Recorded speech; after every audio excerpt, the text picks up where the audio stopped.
Atenção, pessoal da integração, para abraçar esse povo. Se você está visitando hoje a nossa igreja, pela primeira, ou talvez pela segunda, terceira vez, ou seja, se você é visitante da nossa igreja, fique de pé, onde você estiver, só para a gente conhecer você. Olha quanta gente bonita também, gente. Olha só. Agora segura. Vamos abraçar esse povo, gente? Vamos abraçar esse povo? Gente, é muito bom ter vocês aqui. Que alegria ter vocês aqui. Nós estamos muito felizes. Muito. Que coisa boa. Que manhã deliciosa na presença de Deus.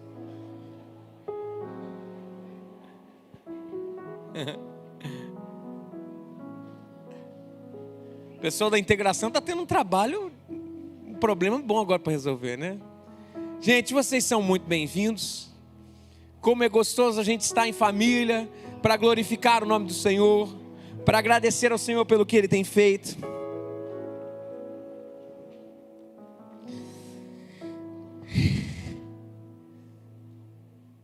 Como é gostoso sermos ministrados pela palavra tão poderosa através da adoração da vida da Ana.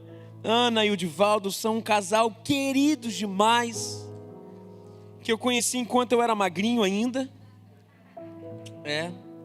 Estão por aí. Tá aqui a Ana, aqui, ó. Agora não toma tanto, mas vou voltar. No nome de Ana não mudou nada.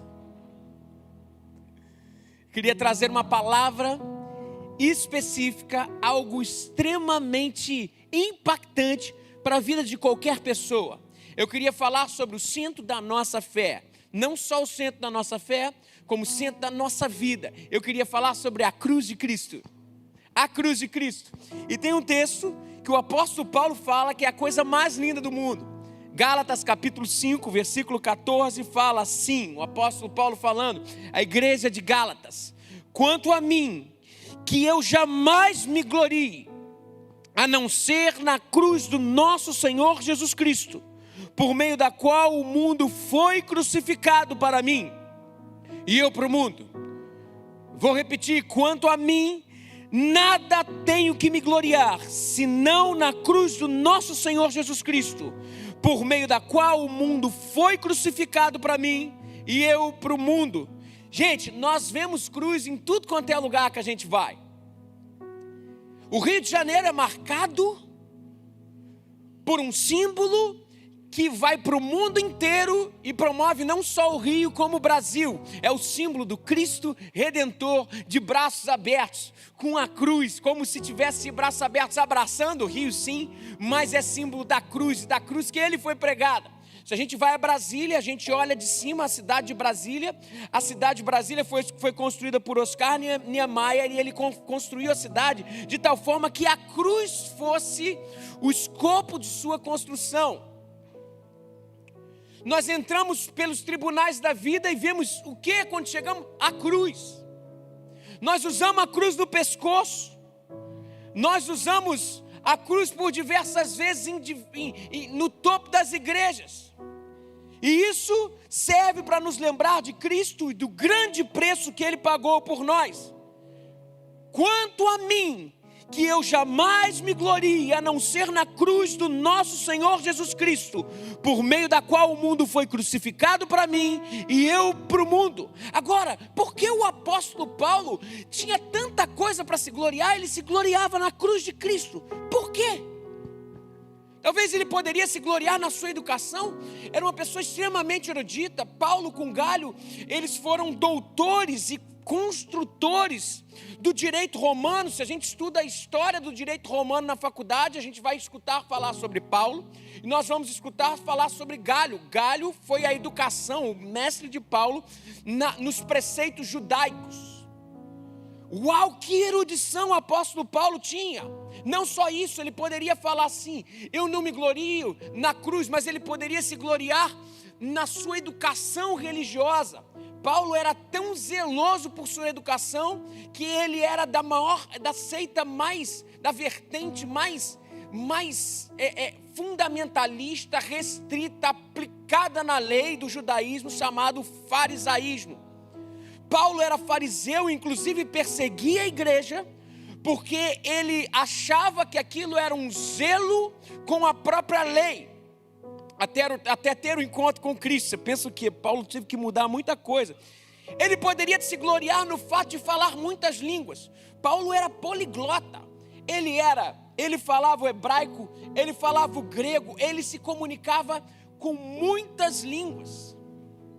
Ele podia se gloriar nisso tudo. Ele podia se gloriar na sua cidadania romana, porque o cidadão romano, ele tinha passe em tudo quanto é lugar do mundo. Apesar de ser judeu, Paulo tinha dupla cidadania. Ele poderia se gloriar, ou talvez não se gloriar em si, mas ele poderia se gloriar em outras coisas a respeito de Jesus. Podia se gloriar no seu nascimento virginal, pois nasceu de Maria, uma mulher virgem. Poxa, caramba, Cristo, ele nasceu por uma concepção divina, mas assim não foi. Podia se gloriar nos conhecimentos de Jesus, quando eles abriam a boca, quando Jesus abria a boca, até se falava, não é esse Jesus, o filho de José? Como que pode estar saindo tanta sabedoria daí? Mas ele não se gloriou nisso. Podia se gloriar então numa coisa mais extraordinária ainda, na própria ressurreição de Cristo. Ele levantou entre os mortos, ele ressuscitou. Mas Paulo não se gloriava isso. Ele poderia se gloriar na ideia de que Cristo vai voltar para buscar a sua igreja em glória. Mas nada disso ele se gloriava.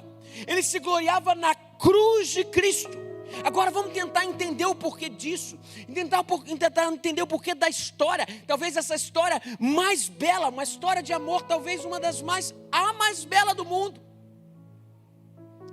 Era véspera de Páscoa. Jesus se retira, vai para o jardim chamado de prensa de óleo, Getsêmani.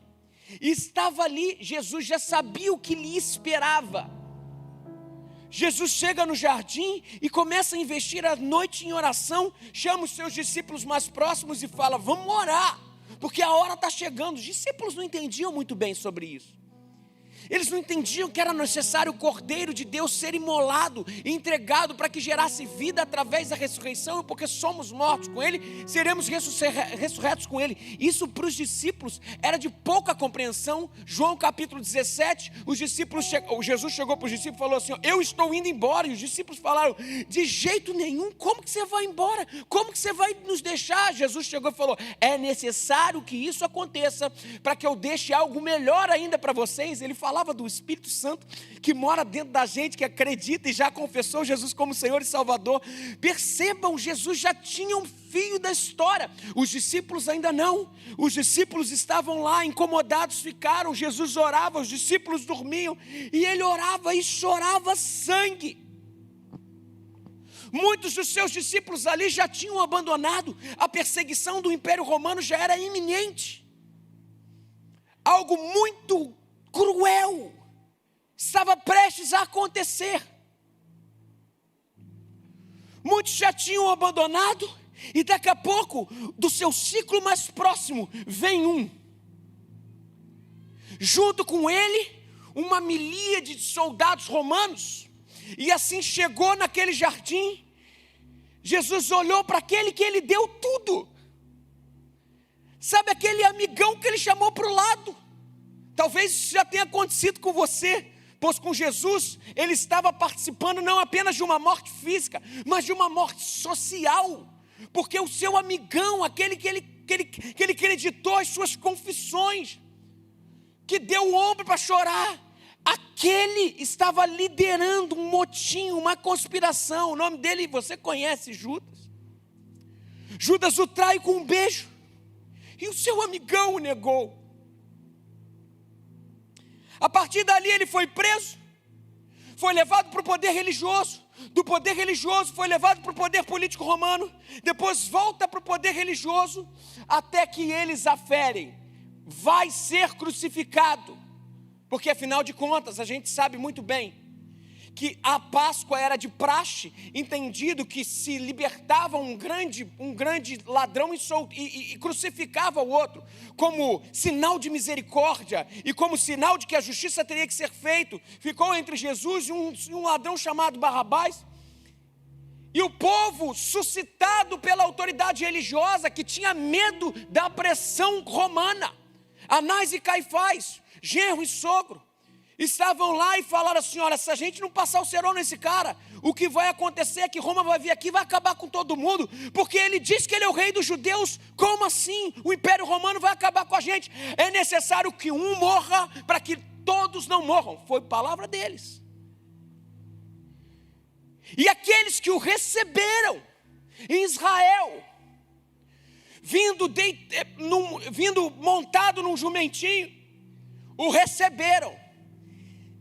Momentos depois, o receberam antes e falavam: Hosana, bem-aventurado, bendito é o que vem no nome do Senhor. Momentos depois, já o negavam e diziam: nós queremos Barrabás. Você não falou que ia construir o templo, em 7 dias o derrubaria. Você é um herege, você vai fazer parte, você é um confronto, uma afronta, um perigo para a nossa sociedade. Pois os que o amavam agora os decretavam como morto. Jesus foi julgado, obviamente condenado não pelos seus atos, mas foi uma trama política, social, foi uma relação de toma lá da cá. Afinal de contas, quem pagou o pato? Jesus. E o que aconteceu ali, que foi entregado para os soldados, e ali começou o sofrimento. Chicoteavam, o machucavam, depois construíram, porque ele foi condenado por uma questão, mas mais especificamente, ele era o rei dos judeus, e assim ele se dizia, e fizeram uma coroa, e essa coroa com espinhos pontiagudos, e cravaram na sua cabeça. Junto com isso ele foi espancado, e depois que cravaram a coroa na sua cabeça, bateram mais. E os açoites não eram apenas de acordo com os arqueólogos, não eram apenas com cordas. Não, na ponta tinha o osso ou ferro. Que a gente viu isso na Paixão de Cristo, no filme, não viu? Que à medida que se dava, quando voltava, que cravava nas costas, cravava na pele, arrancava pedaço. Depois o que aconteceu é que existiu literalmente uma mutilação. Ele estava desfigurado, acabado. Pensa que acabou aí? De jeito nenhum. Ele começou a sua peregrinação em relação à cruz, e em direção à cruz. E quando ele começou a andar, ele já estava acabado fisicamente. E acabado fisicamente, ele não conseguiu levar até o final, até que Simão, sirineu de Cirene, Simão viu ele naquela situação e o ajudou a carregar a cruz. E quando chegou no Gólgota, mais conhecido como Caveira, eles pegaram as mãos e pregaram uma de um lado, outra da outra, pegaram os 2 pés, colocaram juntos e transpassaram com um prego até a madeira no final. E ali ele foi crucificado. Você pensa que morreu assim? De jeito nenhum. Levantaram-no. E quando o levantaram, o sofrimento, a dor, a gravidade acabou de fazer o resto. Sangrava, morrendo, e à sua frente ali estavam não só os algozes, mas a sua mãe estava ali. Você imagina para uma mãe ver um filho não poder fazer nada. Jesus Cristo proferiu 7 palavras na cruz, uma delas foi de cuidado da sua mãe. Ainda no momento de maior dor, pensava no que seria e como organizar as coisas. Isso nos motiva a saber que no mundo nós vamos ter aflição, mas é na aflição que a gente pode crescer. É na aflição que a gente pode direcionar as pessoas. É na aflição que a gente pode ir em direção ao que Deus tem para a gente. Pois Cristo estava indo numa direção que não parecia uma perdição, mas era através dessa aflição que Deus o glorificou soberanamente, lhe fazendo como nome acima de todo nome, lhe dando salvação, nos dando salvação. Percebam? E esse caminho tenebroso, perigoso, as pessoas no momento da cruz, quando ele estava lá, as pessoas blasfemavam e falavam: ele não salvou os outros, não libertou o outro, por que não pode salvar a si mesmo? De um lado um ladrão foi crucificado, do outro ladrão. Jesus estava no centro. Um dos ladrões disse algo, ao invés de se compadecer e entender, porque um entendeu, o outro não entendeu não, e ele disse assim: você não é filho de Deus? Então desce daí. Mas eu tenho que falar um negócio para você: ele não desceu, e graças a Deus ele ficou lá, porque se ele descesse daquela cruz, ninguém poderia ser salvo, ninguém poderia ter seus pecados perdoados. Sabe por que ele não desceu? Por causa de você. Ele está levando sobre si as nossas dores, morrendo pela gente. Isaías 53, versículo 4 e 5 diz: verdadeiramente ele tomou sobre si as nossas enfermidades, ele tomou sobre si as nossas dores, levou sobre si, e nós os reputávamos por aflito, ferido de Deus e oprimido. Mas ele foi ferido por causa das nossas transgressões e moído por causa das nossas iniquidades, e o castigo que nos traz a paz estava sobre ele, e pelas suas pisaduras fomos sarados.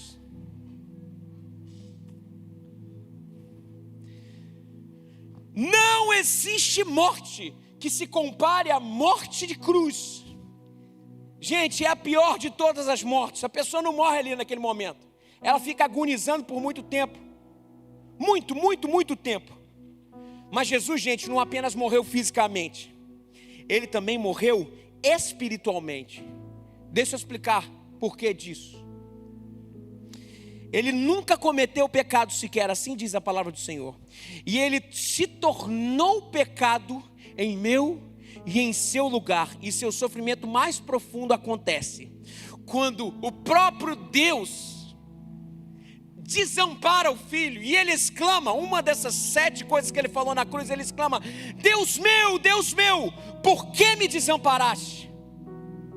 Olha o que diz Romanos capítulo 6, versículo 23. O salário do pecado é a morte. Ou seja, nós morremos porque nós pecamos. Deus nos criou para ser eterno, mas o pecado fez separação. Romanos 5,8 diz: mas Deus prova o seu amor para conosco, em que Cristo morreu por nós, sendo nós ainda pecadores. Gente, o que aconteceu? Só o mais santo de todos veio, e ele não poderia morrer, mas ele tomou sobre si as nossas dores, ele tomou sobre si os nossos pecados, ele sofreu o desamparo do próprio Pai, porque ele por mim e por você se fez maldição, para que pudéssemos ter vida nele. Na cruz, Cristo sofreu o desamparo do próprio Deus, porque ele tomou sobre si os nossos pecados, porque morreu espiritualmente, morreu também como consequência fisicamente. Você pode perguntar: mas vem cá, há esperança para mim?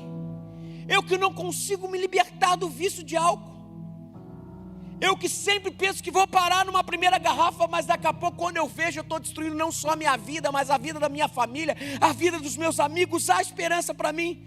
Há esperança para mim, que já me entranhei nas drogas e não consigo mais viver sem aquele pó maldito, não consigo mais viver sem aquele cigarro maldito, ou sem injetar. Há esperança para mim? Essa é a pergunta. Você deve estar perguntando: mas há esperança para mim, que tem uma família em casa e um monte de mulher na rua, e um monte de homem na rua? Há esperança para mim, que de uma certa forma já fiz um monte de besteira? Deixa eu falar um negócio para você: tem esperança para você. Há esperança junto à cruz de Cristo.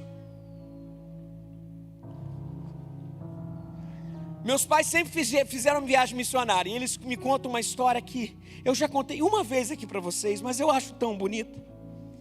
Eles estavam fazendo uma viagem missionária para o norte do Brasil, se eu não me engano, e era naquela época em que não tinha estrada de transamazônica, eles abriam um espaço, a foice, para ir com carro.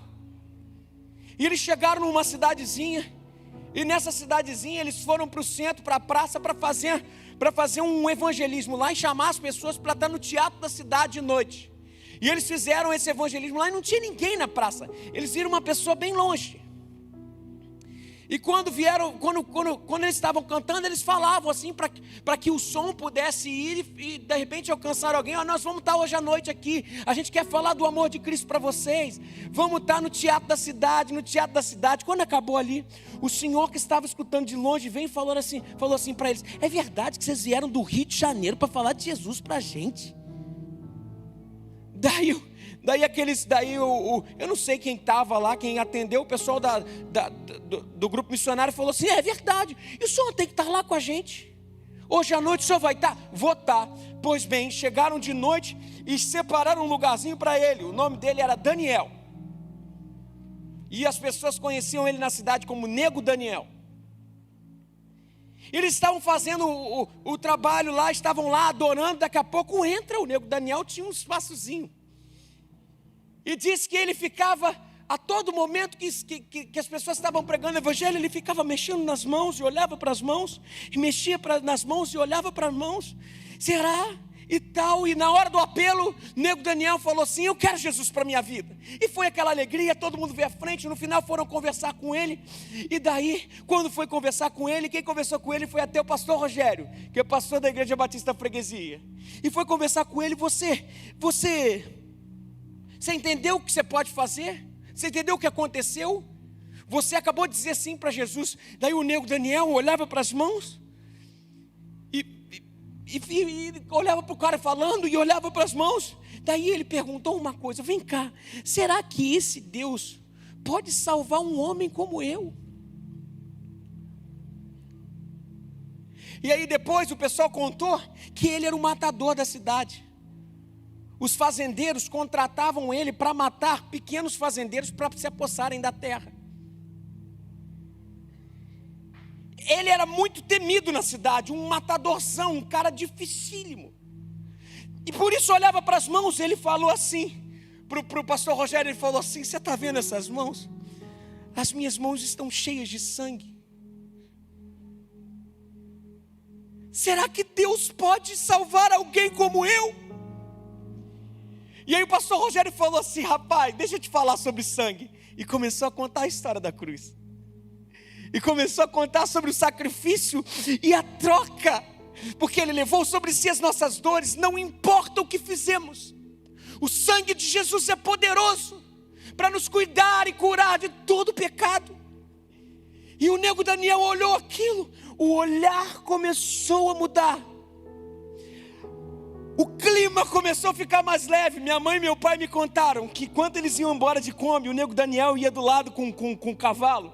E foi até o final, com o cavalo assim da estrada um tempão. E no final ele deixou eles, ele deu tchau e foi embora. Quando criança, eu e meu irmão e meu pai e minha mãe, nós moramos em Lavras, em Minas Gerais. Quando nos mudamos para lá, chegamos na igreja. Primeira vez que a gente foi visitar, quem estava lá? O Nego Daniel. Mas não estava em qualquer lugar não. Ele estava cuidando das crianças e falando de Jesus para aquelas crianças. Que Deus é esse que transforma um assassino em alguém redimido pelo sangue de Jesus? Sim, há esperança para você. Não há pecado que Deus não possa perdoar. Não há enfermidade, iniquidade que Deus não possa transformar de tristeza em alegria.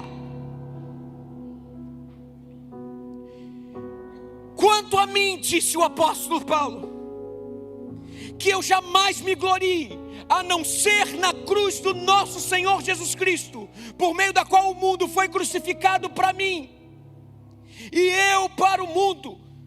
Agora a pergunta que eu te faço: por que o Paulo olhou para a cruz e disse: eu me glorio apenas na cruz? Por quê? A primeira coisa que eu quero destacar é que a cruz mostra a profundeza dos nossos pecados.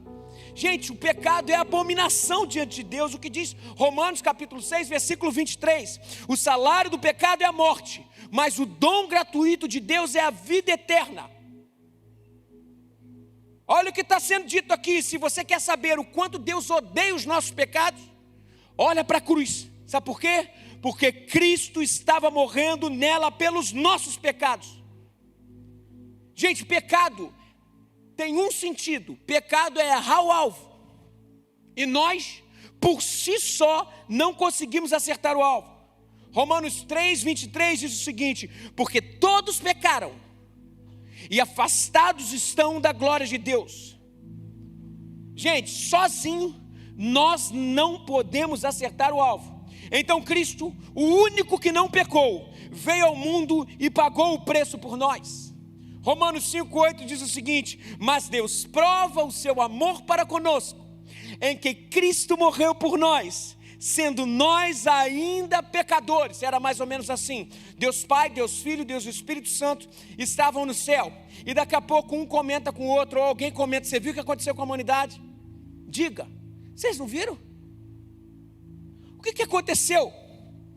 A humanidade pisou na bola, errou contra você, pecaram, erraram totalmente. Aí todos gritaram no céu: justiça! Justiça! A humanidade precisa morrer. Sabe por quê? Porque o salário do pecado é a morte. Justiça, alguma coisa tem que ser feito. A Trindade olhou uma para a outra. Jesus estava sentado. Gente, isso é uma alegoria, tá, gente? Jesus estava sentado e assim levantou e falou assim: pai, chá comigo, eu vou lá, vou resolver esse negócio. Mas como assim? Mas como assim? Deixa eu te explicar. Se existiu um ferimento de eternidade, se existiu uma dívida de eternidade, como que seres que não são eternos podem pagar? Jesus, que é todo amor, e Deus para a eternidade falou assim: eu pago, eu vou lá. Se é algo eterno que gera consequências eternas, eu sou todo amor, e mais do que todo amor, eu posso pagar com o que eu tenho, eu pago com a minha vida. Mas Deus prova o seu amor para conosco, em que Cristo morreu por nós, sendo nós ainda pecadores. Mas ele não tinha pecado. Só quem peca pode morrer. Aí a gente lembra, Romanos 6:23, Jesus Cristo se fez pecado, recebeu sobre si as nossas dívidas. O Pai o abandonou, e a partir daquele momento, a dívida que era minha e sua, ele falou: deixa comigo, eu vou à frente.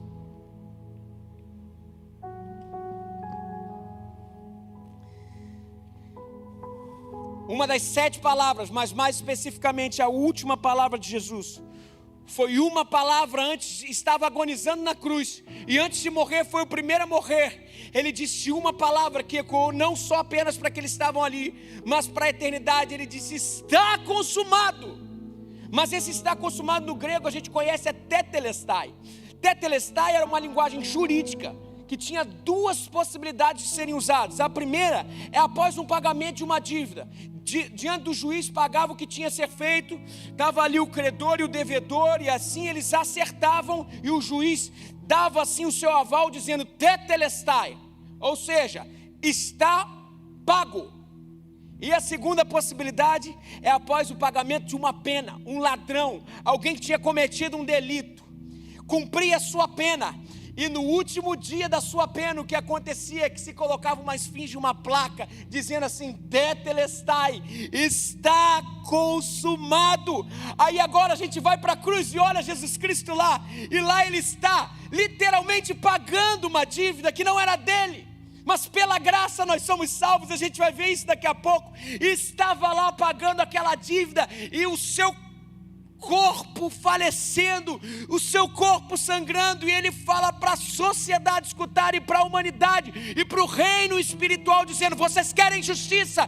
Pois bem, eu justifico o homem, não pelo que ele pode fazer, mas por quem eu sou. Por quem eu sou todo amor, e eu posso pagar preço, e eu falo: está consumado, a dívida foi paga, eu paguei, assim diz o Senhor.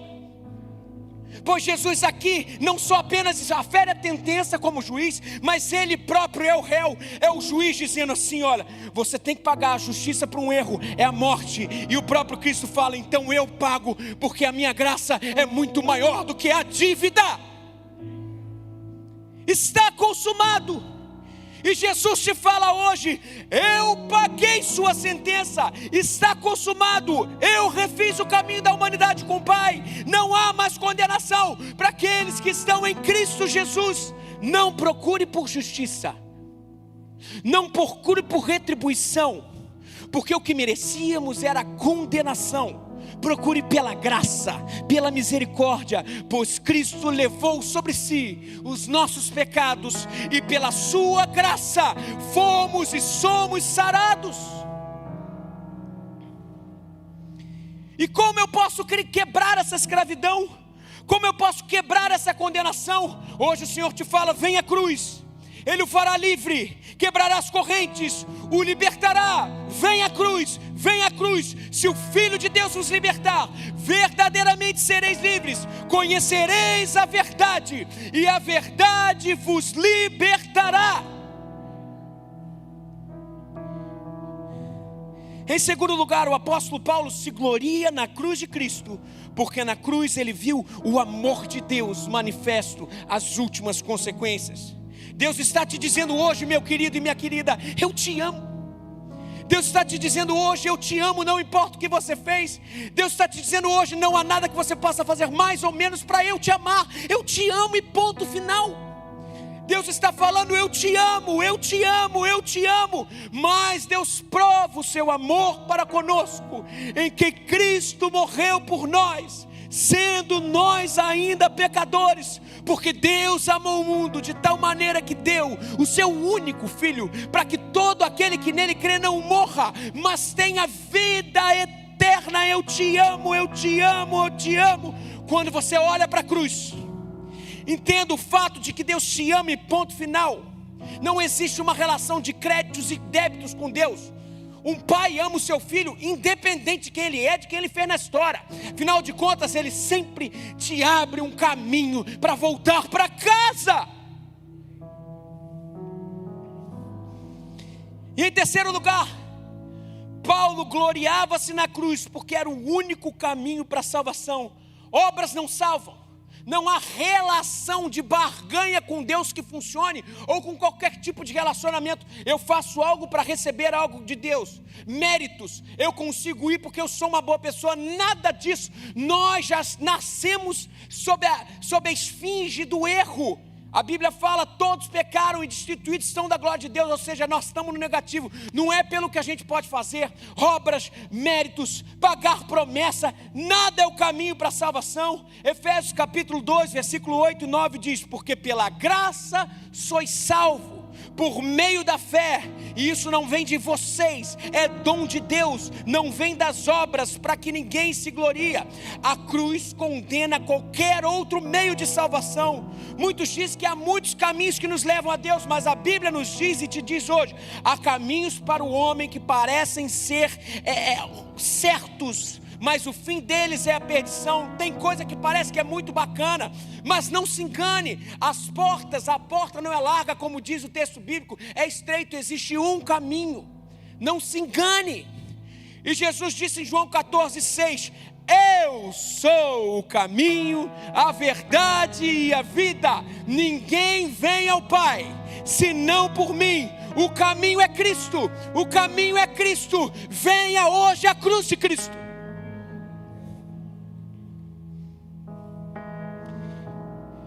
Em quarto lugar, Paulo se gloria na cruz de Cristo, porque ele dava uma nova vida, não só para o futuro, mas para agora. Há aqueles hoje que sofrem de solidão e não sabem mais o que buscar.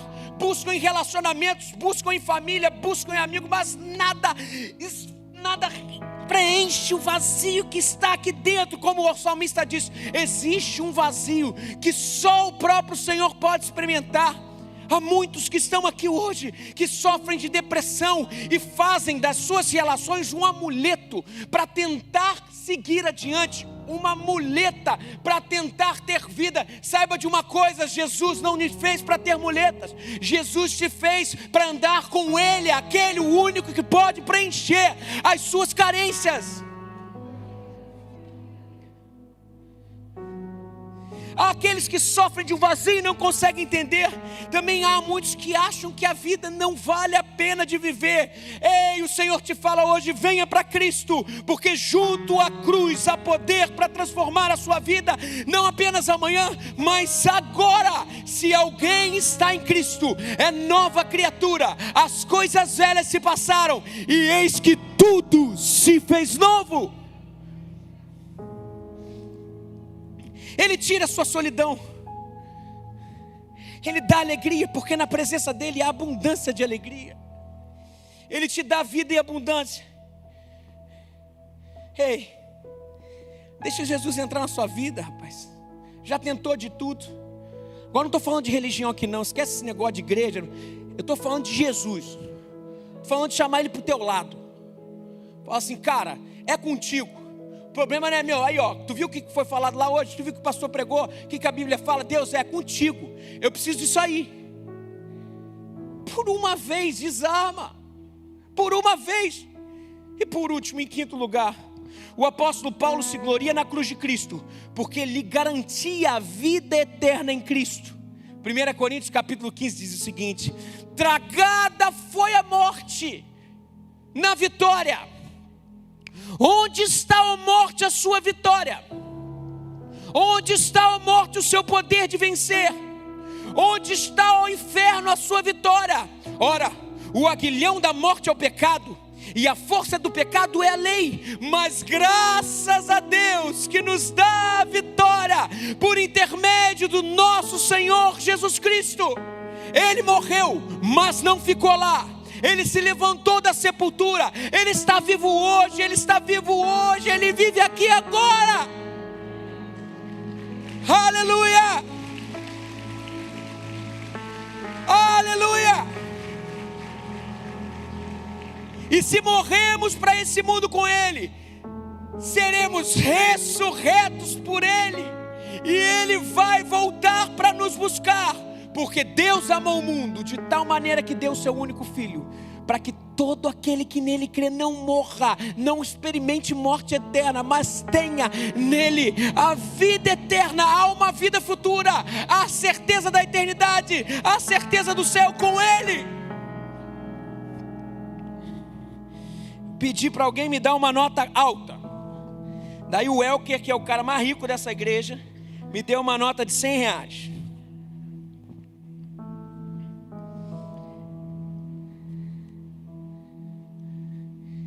Deixa eu fazer uma pergunta para vocês aqui. Quantos gostariam de ter essa nota aqui? Perdeu, Elker. Agora eu vou fazer o seguinte.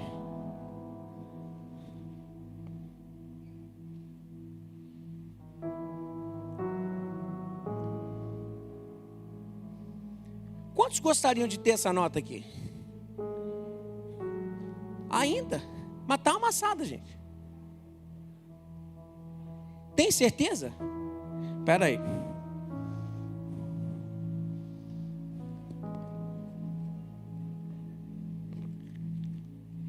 Não briga comigo não, Elke.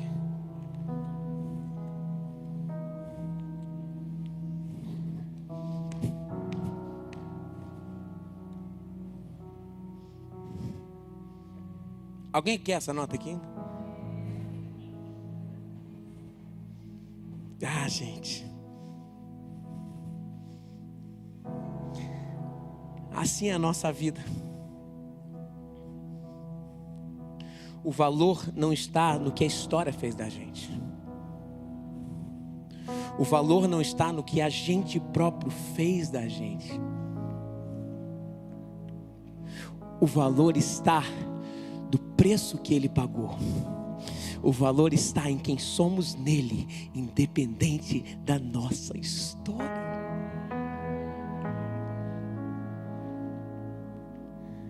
Vocês entendem isso? Vocês entendem? 1 Coríntios capítulo 6, versículo 20 diz: vocês foram comprados por um alto preço. Por um alto preço. E a pergunta que eu te faço é: desde quando nós temos valor? Pasmem. Apocalipse 13, versículo 8 diz: todos os habitantes da terra adorarão a besta, a saber, todos aqueles que não tiveram seus nomes escritos no livro da vida. E quem são os que têm o nome escrito no livro da vida do Cordeiro? Quer dizer, quem é o Cordeiro? Escritos no livro da vida do Cordeiro, que foi morto desde a criação do mundo.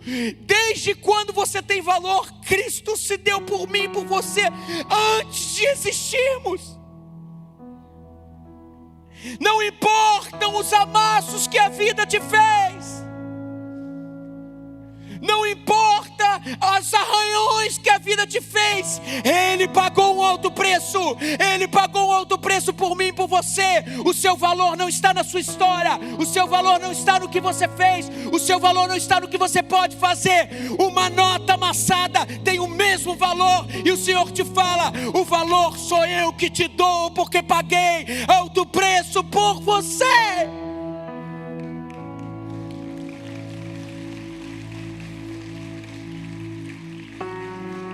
Aleluia! Não importa o que a vida fez contigo, seu valor não está nos amassos que você recebeu. Cristo já te deu valor e pagou um preço desde a fundação do mundo. Ah, como eu amo a mensagem da cruz. Pode falar de tudo, mas não existe amor igual. Um Deus que tudo se entregou para que tivéssemos vida e a tivéssemos em abundância. Você quer uma vida nova com Cristo hoje, essa manhã? Independente de quem você é, do que foi a sua história, do que você até diz que é, sabe? Tem gente que fala que é, mas é uma fuga, porque na verdade dentro tá em frangalho. Você quer uma nova vida com Cristo hoje? Eu te convido nesse momento a fazer algo simples. Baixe sua cabeça, feche seus olhos e repita para ninguém escutar. Diga assim: Senhor Jesus, tenho andado de um jeito que não é legal. Sou falho, sou pecador, mas hoje eu quero me colocar à sua disposição, Deus. Faz o que o Senhor quiser de mim. Entra no meu coração, cuida de mim, me salva, me transforma, muda a minha história. Essa é a minha oração, no nome de Jesus, amém. Você continua de olho fechado, de cabeça baixa. Se você fez essa oração comigo, dá um sinal com a sua mão, levanta a sua mão onde você estiver. Deus te abençoe, Deus te abençoe, Deus te abençoe, Deus te abençoe, Deus te abençoe, Deus te abençoe, Deus te abençoe, Deus te abençoe, Deus te abençoe, Deus te abençoe, Deus te abençoe, estou vendo você. Deus te abençoe, estou vendo você. Deus te abençoe, eu estou vendo você. Deus te abençoe, estou vendo você aqui na frente também. Mais alguém fez isso? Mais alguém? Deus te abençoe, querido, eu estou vendo você. Deus te abençoe, eu estou vendo você lá atrás. Lá atrás, lá atrás. Quem fez essa oração comigo lá atrás, levanta a sua mão onde você estiver. Deus te abençoe, Deus te abençoe, Deus te abençoe. Mais alguém lá atrás. Aleluia. Ó, deixa eu falar um negócio para você. Você que está com essa nota aqui, ó, amassado. Um dia se sentia com valor porque estava em Cristo, mas como filho pródigo foi embora. Mas Deus te chama hoje para voltar. Se esse é o seu caso, levanta a sua mão onde você estiver, voltando hoje para os caminhos do Senhor. Deus te abençoe, eu estou vendo você. Mais alguém? Deus te abençoe, eu estou vendo você. Mais alguém? Deus te abençoe, eu estou vendo você. Mais alguém aqui hoje? Deus te abençoe, eu estou vendo você lá atrás. Eu estou vendo você. Deus te abençoe. Mais alguém? Mais alguém? Oh, aleluia. Gente, não perca essa oportunidade. O Espírito está aqui movimentando corações. É a mensagem da cruz. É a mensagem da cruz. Isso aí não existe. É amor sem igual. Mas alguém hoje quer começar uma vida nova com Cristo? Levante a sua mão onde você estiver. Onde você está. Deus te abençoe, eu vejo você. É a última vez que eu estou perguntando. Aleluia. Deus te abençoe, meu amigo, eu estou vendo você aqui.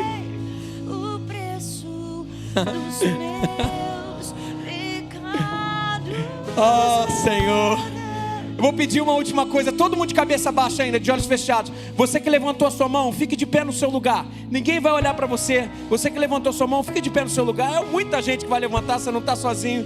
Fique de pé porque alguém quer orar com você. Fique de pé.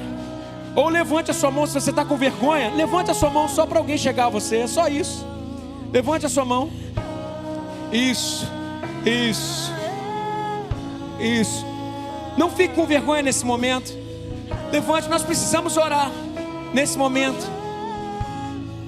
Aleluia. Isso. Andressa. O preço dos meus pecados. Tem uma senhora aqui, ó. Ok. Ore com ela. Onde estão aqueles que levantaram suas mãos e ainda não tem alguém orando com você do lado? Tem uma pessoa ali, ó. Ó. Ali. Isso. Eu não queria que você saísse daqui sem uma oração. É só isso. Esse é o objetivo, gente. Alguém que levantou a mão e não tem ninguém orando por você aí, levanta a sua mão, só para eu ver você. Aleluia. Ali tem uma senhora. Ali tem duas pessoas. Mais uma moça ali. Mais uma mulher ali, ó. Isso, por favor. Por favor. Mais alguém aqui levantou sua mão e não recebe uma oração nesse momento? Aqui, ó, tem uma moça aqui, ó. Aqui, Jaque, por favor, por favor. Não fique com vergonha não. Cadê você que levantou sua mão e não tem alguém orando por você? Aleluia. Você que voltou para casa do Senhor, você precisa também de uma oração nesse momento. Oh, Senhor, vamos cantar isso. És totalmente amável, totalmente digno, és maravilhoso para mim. Eu vim para adorar-te, vim para prostrar-me, vim para dizer que és meu Deus. És totalmente amável, totalmente digno, és maravilhoso para mim. Queria que agora você que está sentado ficasse de pé nesse momento, estendesse a sua mão para alguém que levantou a sua mão. E nesse momento nós vamos profetizar bênção em nova vida para esse povo. Senhor Jesus, que manhã incrível na sua presença. Nós te agradecemos pela mensagem da cruz. Obrigado por tanto amor vertido por nós.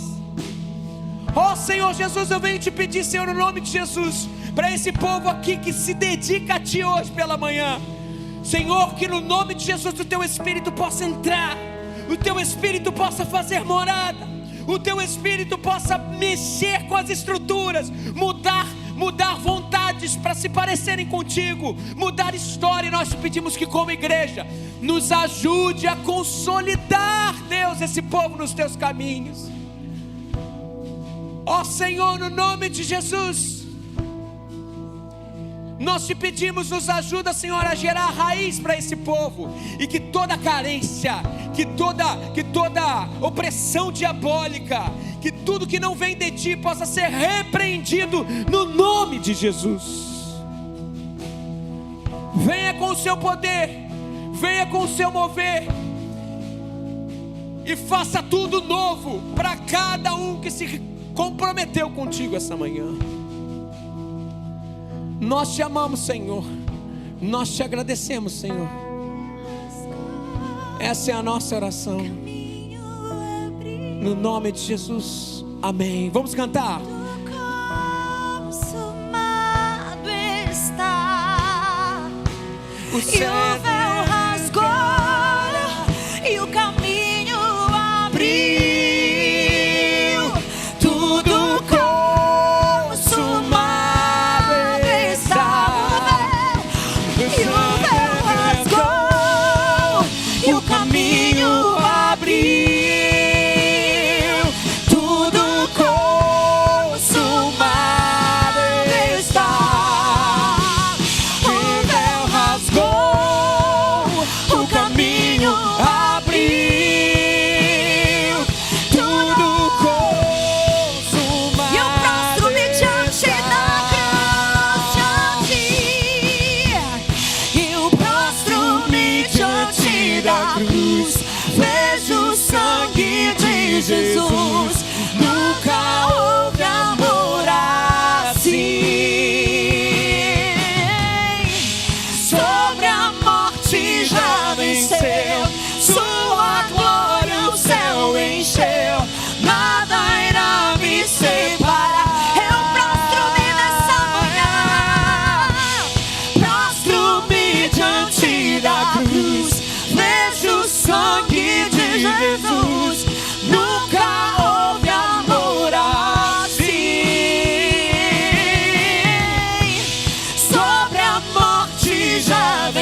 morte venceste, e o véu tu rompeste, a tumba vazia agora está, e o céu te adora, proclama a tua glória, pois ressuscitaste e vivo estás, és invencível, inigualável, hoje pra sempre reinará.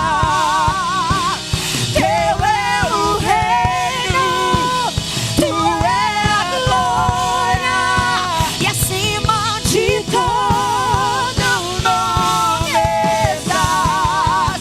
Poderoso esse nome é, poderoso esse nome é, o nome de Jesus, meu rei.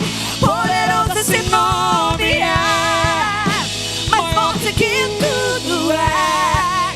Poderoso esse nome é, nome de Jesus.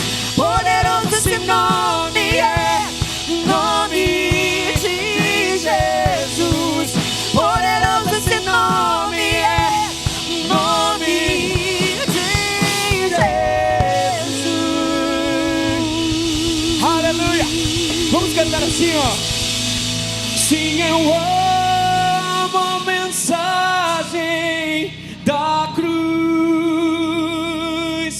Até morrer eu a vou proclamar.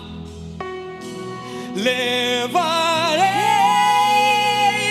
eu também minha cruz, até por uma coroa trocar. Que o Senhor nos abençoe e nos guarde, e que o Senhor faça resplandecer o seu rosto sobre nós e tenha misericórdia de nós. Que o Senhor sobre nós levante o seu rosto e nos dê a paz. Que Deus abençoe vocês, gente. Semana que vem, 9 e 11, Giovanni e Ciano vão embora. Vamos orar pela vida da Ana. Vamos orar, estenda a sua mão para cá. Vamos orar. Deus, muito obrigado pela vida da sua serva. Eu te agradeço, Senhor, porque o Senhor tem levado ela por esse país afora, Senhor. E, Senhor, e por esse mundo. Que o Senhor, no nome de Jesus, possa ser boca através da boca dela, possa ser libertação através de suas mãos. Abençoe, Senhor, Divaldo. Te agradeço pela vida do teu servo, esposo da sua serva. Senhor, abençoe essa família, que essa família possa cada vez mais, Senhor, estar se aprofundando no que o Senhor tem. Muito obrigado pela vida do Daniel também, Senhor. Te agradeço pela vida do teu servo que está aqui servindo com seus talentos. Senhor, nós te amamos e te agradecemos porque a gente pode celebrar essa festa. Essa é a nossa oração, no nome de Jesus, amém. Obrigado, Ana, que Deus te abençoe. A gente vai sair então cantando. Tá com você? Que